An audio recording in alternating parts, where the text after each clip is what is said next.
Hi, my name is Aletha Solter. I'm a developmental psychologist and the author of 5 books for parents, and I'm also the director of the Aware Parenting Institute. I'm going to talk about what to do when your baby cries. So, crying babies are a source of concern for many parents.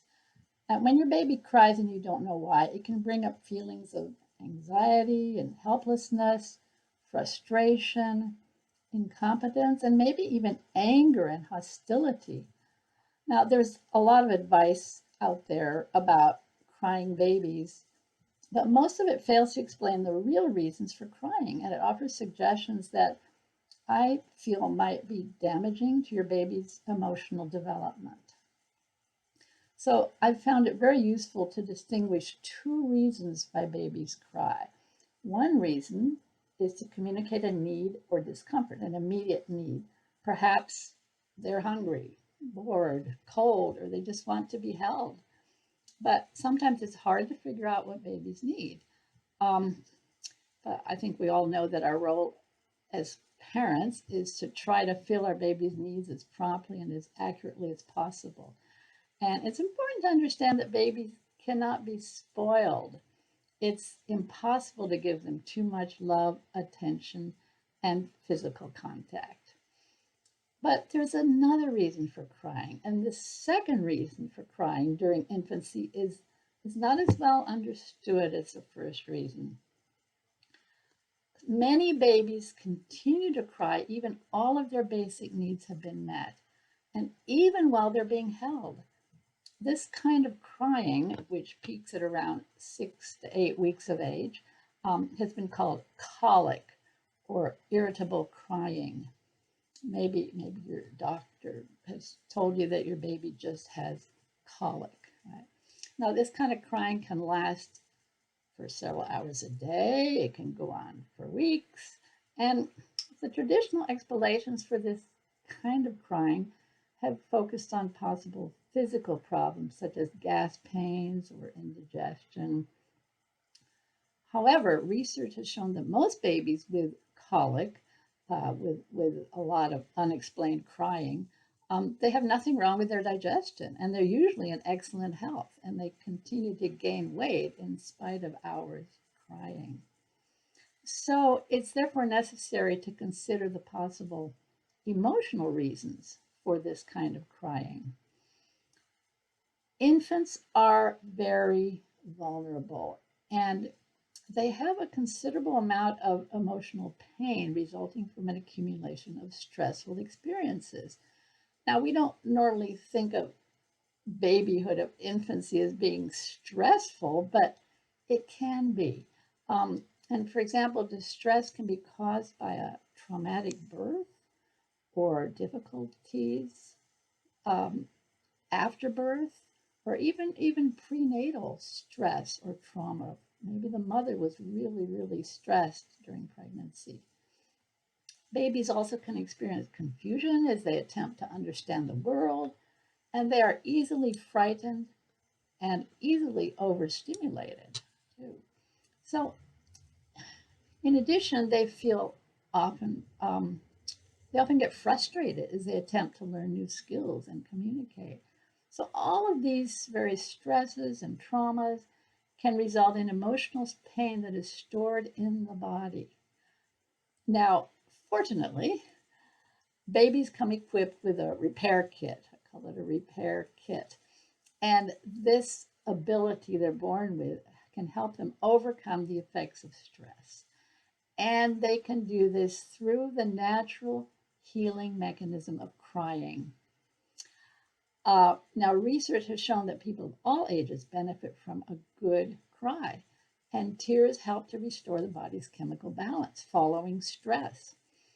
For example, an infant who has been isolated in an incubator without human contact for several days may need to cry and rage for many hours over a period of months in order to release all the emotional pain caused by such a terrifying and confusing experience, and feeling of loneliness, um, So that's a big stress for a newborn. Um, or for example, a 3-month-old may need to have a long crying spell following, like the evening of a family reunion, family get together, maybe during which he was handled by many unfamiliar people, and everyone wants to hold the baby, but that might have been too much stimulation for that little 3-month-old. So, or a 6-month-old.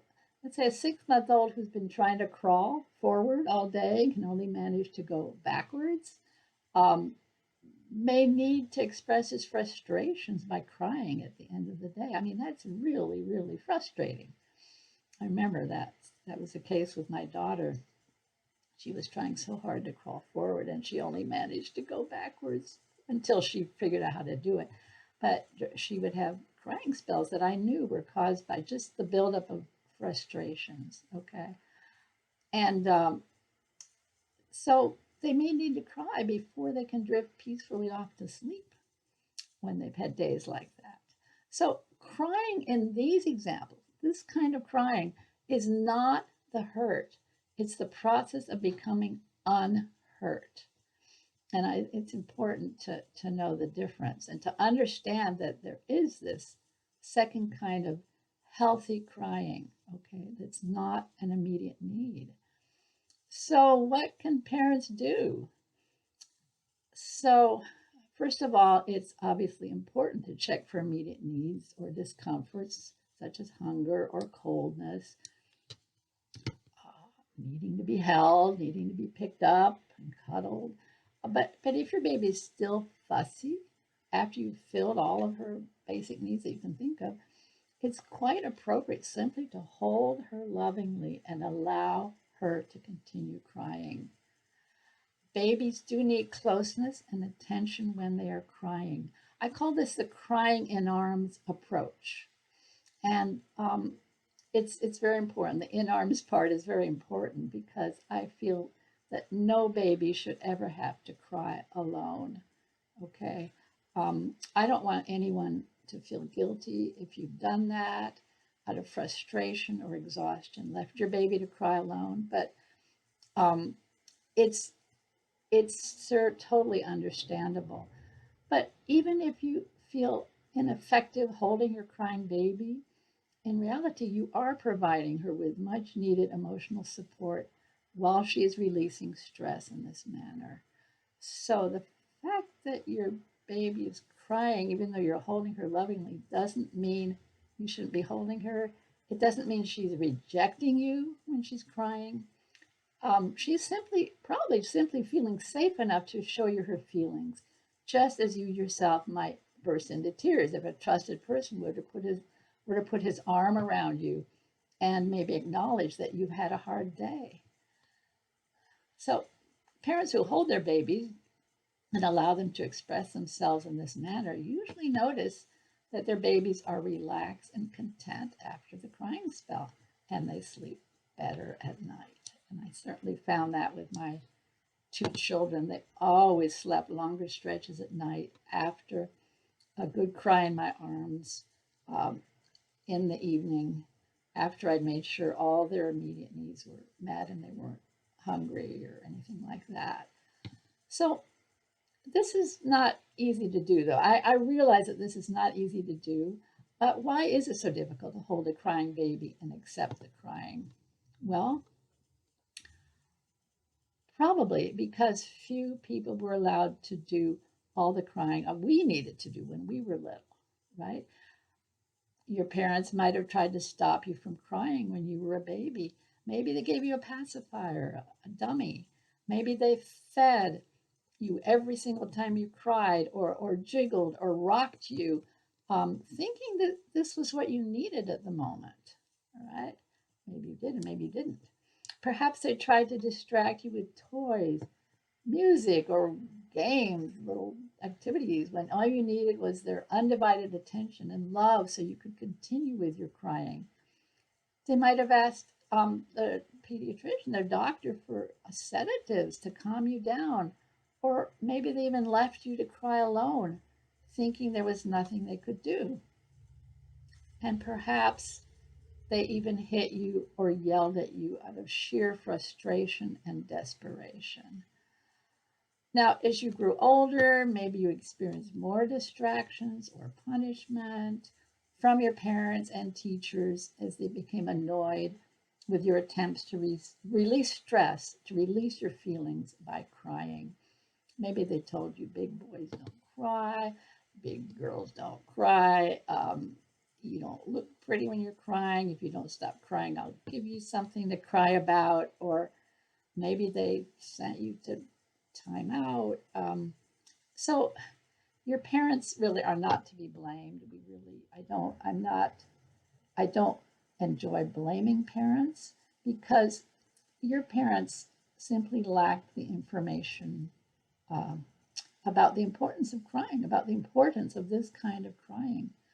Um, However, because of possibly your own childhood experiences with parents who didn't understand your crying and maybe weren't able to accept it lovingly the way I recommend, because of that, you may find it hard to recognize this need in your own children, in your babies, in your children.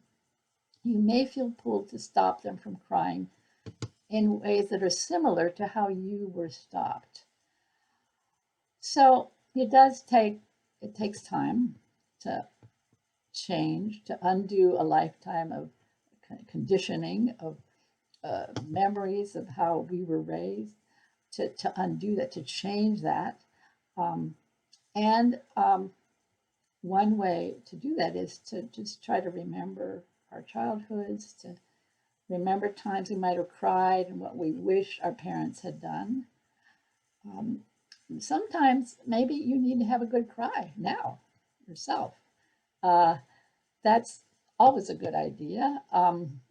Crying is healthy stress release. So my advice is to go right ahead. You put on a sad movie, give yourself the freedom of tears, and you will probably feel much better afterwards. Find a shoulder to cry on, that's even better. Um, and the more we cry ourselves, the easier it is to accept a child's crying or a baby's crying. That's how it works. It just, we the more we cry, we understand. We understand intuitively, oh, yes, it feels good to cry. So your baby's crying may become a little more acceptable to you um, as you allow yourself the freedom of tears. Um, I also want to add, if you do find yourself becoming frustrated, exhausted, um, just really, or even angry because your baby cries a lot, there's a reason for that. It's not your fault. You deserve all the help and support you can get. So I just want to make it clear that this is not a cry it out approach. This is not a controlled crying approach. There's a huge difference between leaving a baby to cry alone in a crib or cot and holding a baby lovingly in our arms, while the baby's crying, while providing comfort and reassurance. So, and also I want to emphasize that it's if you suspect pain or illness, always consult with a doctor. This advice is not meant to replace medical opinion or treatment. And to remind you again that it's always important to check for immediate needs first. So there's two reasons for crying: immediate needs and healing from trauma and stress. So you can find more information about this whole approach in two of my books, The Aware Baby, which is actually the first book I wrote, and it covers ages birth to age 2.5. And another book of mine where you can find more information about crying is called Tears and Tantrums: What to Do with When Babies and Children Cry.